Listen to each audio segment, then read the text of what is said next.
Que Dieu est grand et exalté en puissance. Il est plus majestueux que tout. Les cieux racontent sa grandeur, et l'étendue manifeste sa merveilleuse création.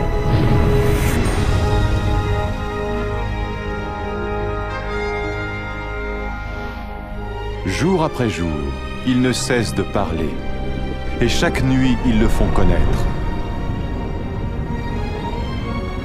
En créant les cieux, Dieu créa aussi la terre, et à partir de la poussière du sol, il créa l'homme et lui insuffla dans les narines le souffle de vie.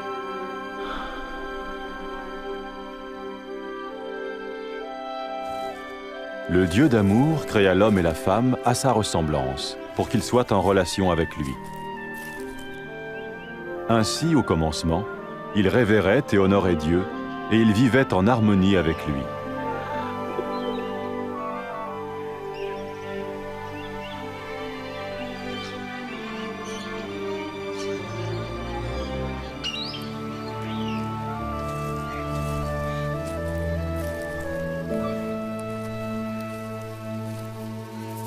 Il en fut ainsi jusqu'au jour où Satan tenta la femme pour lui faire manger le fruit défendu.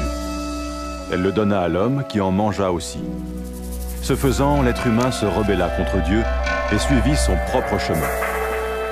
À cause de ce péché, l'être humain fut séparé de Dieu et jeté hors du jardin d'Éden.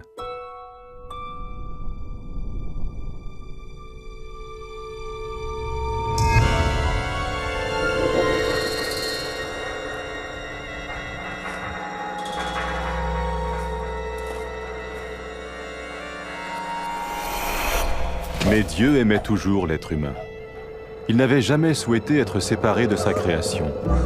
Cependant, comment Dieu pourrait-il être saint et source de toute justice s'il ne jugeait pas l'être humain à cause de son péché? Dans son livre saint, Dieu révèle son plan pour sauver le monde de son jugement. Abraham fut l'un des premiers à découvrir ce plan.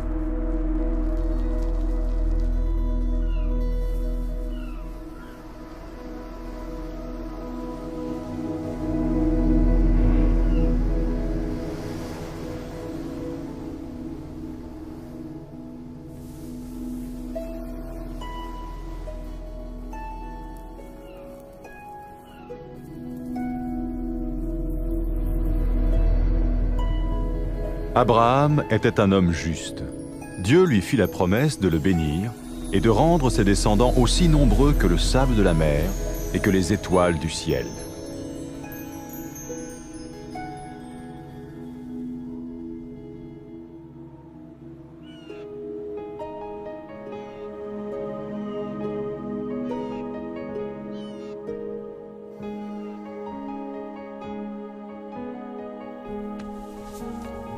Pour mettre son obéissance à l'épreuve, Dieu dit à Abraham de sacrifier son fils en offrande pour lui.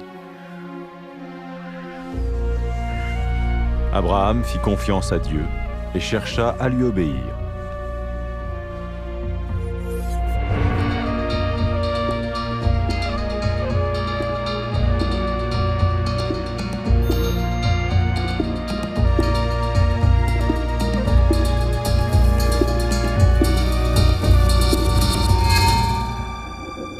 Alors qu'il levait le couteau pour tuer son fils, l'ange du Seigneur l'arrêta.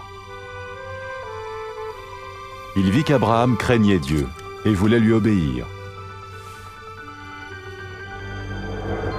Puis Abraham vit un bélier retenu par les cornes dans un buisson, et il le sacrifia à la place de son fils en offrande à Dieu.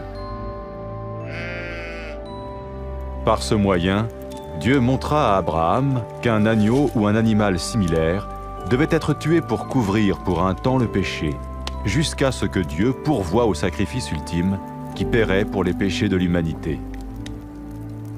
De même que le péché avait séparé l'humanité de Dieu, ce sacrifice allait restaurer leur relation.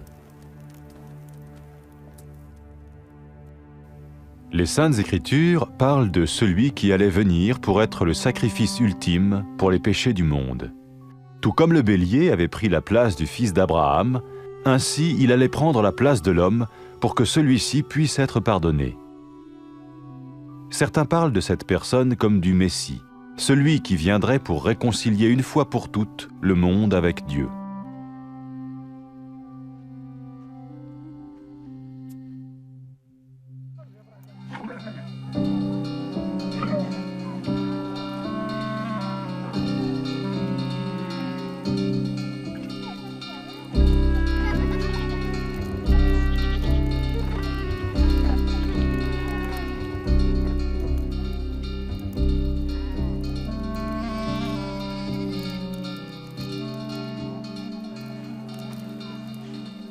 Les prophètes ont prédit en détail de nombreuses choses concernant le Messie des centaines d'années avant sa venue.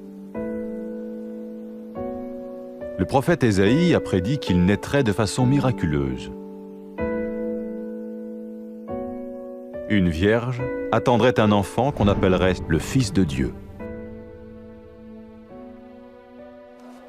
Le prophète Michée a prédit que le Messie naîtrait à Bethléem, tandis que le prophète Zacharie a dit à l'avance qu'il ferait son entrée dans Jérusalem sur un âne, et que Judas, l'un de ceux qui le suivaient, le trahirait.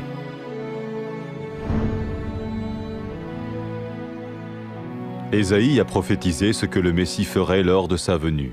« L'Éternel m'a oint pour porter la bonne nouvelle aux malheureux, pour guérir les cœurs brisés, pour proclamer aux captifs la liberté et annoncer que le temps vient où l'Éternel va sauver son peuple. »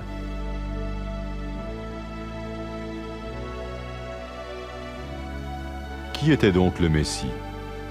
Au 1er siècle vint un prophète appelé Jésus. Certains pensèrent qu'il était celui dont parlaient les prophètes. Est-ce possible? Sa vie a-t-elle accompli ce qu'on avait prédit de lui?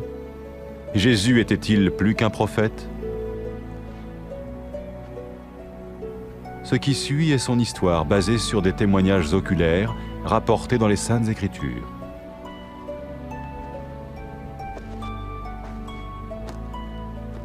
Un acteur joue le rôle de Jésus, et bien qu'aucun acteur ne soit digne d'un tel rôle, ce film a été tourné ainsi afin que nous puissions comprendre et bénéficier de la vie de Jésus.